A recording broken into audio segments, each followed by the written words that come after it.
ঘূর্ণিঝড় মোখার প্রভাবে বৈরী আবহাওয়া বিরাজ করছে ভোলায়।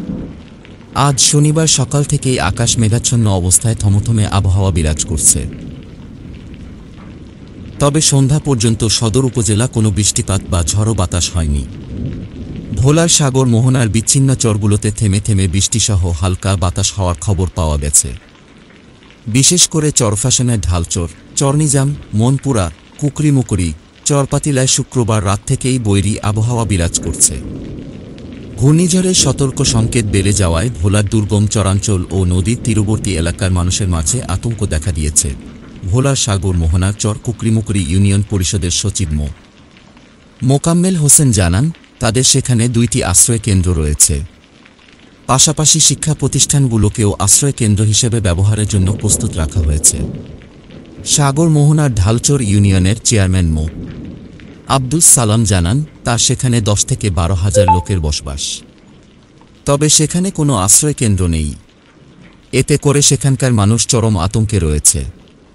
তারপরও মানুষকে নিরাপদ আশ্রয়ে থাকতে শনিবার দিনভর প্রচারণা চালানো হয়েছে। অপরদিকে শুক্রবার রাতে 8 নম্বর মহাবিপদ সংকেত দেওয়ার পর থেকেই ভোলা ঢাকা বরিশাল সহ সকল রুটের যাত্রীবাহী লঞ্চ ও ভোলালখিপুর বরিশাল রুটের ফেরি চলাচল বন্ধ রয়েছে। এতে করে চরম দুর্ভোগে পড়েছেন ইলিশা ঘাটে আসা যাত্রী ও পরিবহন শ্রমিকরা। নদী ও সাগর থেকে মাছ ধরার নৌকা ও ট্রলার নিরাপদ আশ্রয়ে আনতে কাজ করছে প্রশাসন। ঘূর্ণিঝড় মোকাবেলায় কোস্টগার্ড, রেড ক্রিসেন্ট ও সিপিপি সদস্যরা স্থানীয়দের সতর্ক করতে নদীর তীরে মাইকিং করছে। ঘূর্ণিঝড় মোকাবেলায় জেলা প্রশাসনের পক্ষ থেকে ব্যাপক প্রস্তুতি রয়েছে। জেলা প্রশাসন জানিয়েছে, ঘূর্ণিঝড় মোকাবেলায় জেলার 746টি আশ্রয় কেন্দ্র প্রস্তুত রাখা হয়েছে। এছাড়া 1303টি শিক্ষা প্রতিষ্ঠান প্রস্তুত রাখার জন্য অবহিত করা হয়েছে। 7 উপজেলায় খোলা হয়েছে 8টি কন্ট্রোল রুম। গঠন করা হয়েছে 92টি মেডিকেল টিম। দুর্যোগ মোকাবেলায় 15,000 সিপিপি ও রেড ক্রিসেন্টের স্বেচ্ছাসেবক প্রস্তুত রয়েছে। ভোলা কৃষি বিভাগের পক্ষ থেকেও কন্ট্রোল রুম খোলা হয়েছে। বাগেরহাট, ঘূর্ণিঝড় মোখার আঘাত হানার সময় যত এগিয়ে আসছে, উপকূলীয় এলাকার মানুষের মধ্যে আতঙ্ক তত বাড়ছে।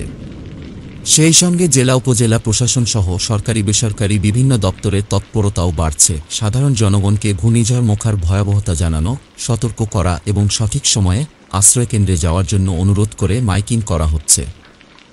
মংলা, রামপাল, মোরেলগঞ্জ ও শরণখোলা উপজেলার বিভিন্ন এলাকায় পুলিশের পক্ষ থেকে মাইকিং করা হচ্ছে। এদিকে শনিবার সকাল থেকে বাগেরহাটের আবহাওয়া স্বাভাবিক ছিল। সারাদিন রোদ মেঘের লুকোচুরি চলেছে আকাশে। ভারী মেঘ বা বৃষ্টি ছিল না। ফলে সাধারণ মানুষের মধ্যে আশ্রয়কেন্দ্রে যাওয়ার তেমন আগ্রহ দেখা যায়নি।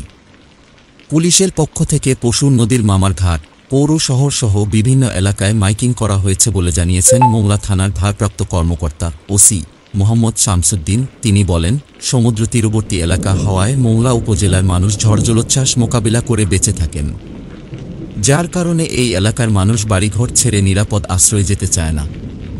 তাই জনগণকে মোখার ভয়াবহতা এবং আশ্রয়কেন্দ্রে যাওয়ার জন্য উদ্বুদ্ধ করতে মাইকিং করা হয়েছে। শক্তি সঞ্চয় করে বাংলাদেশের দিকে ধেয়ে আসছে অতি প্রবল ঘূর্ণিঝড় মোখা। ঘূর্ণিঝড় মোখা সংক্রান্ত সেবা নিতে জাতীয় জরুরি সেবা নম্বর 999-এ ফোন দেওয়ার অনুরোধ জানিয়েছে পুলিশ সদর দপ্তর। আজ সন্ধ্যায় পুলিশ সদর দপ্তরের এআইজি মিডিয়া অ্যান্ড পিআর মঞ্জুর রহমান এ তথ্য জানান। আবহাওয়া অধিদপ্তরের বিশেষ বুলেটিনে বলা হয়েছে, অতি প্রবল ঘূর্ণিঝড় মোখা রোববার সন্ধ্যা 6টার মধ্যে কক্সবাজার মিয়ানমার উত্তর উপকূল অতিক্রম করতে পারে। কক্সবাজার ও তৎসংলগ্ন উপকূলীয় এলাকায় শনিবার সন্ধ্যার মধ্যে অতি প্রবল ঘূর্ণিঝড়ের প্রভাব শুরু হতে পারে। ঘূর্ণিঝড়টির বর্তমান গতিবেগ ঘণ্টায় 8 থেকে 10 কিলোমিটার। গতি আরও বাড়বে। উপকূলের কাছাকাছি এলে গতিবেগ বেড়ে 20 পর্যন্ত হতে পারে।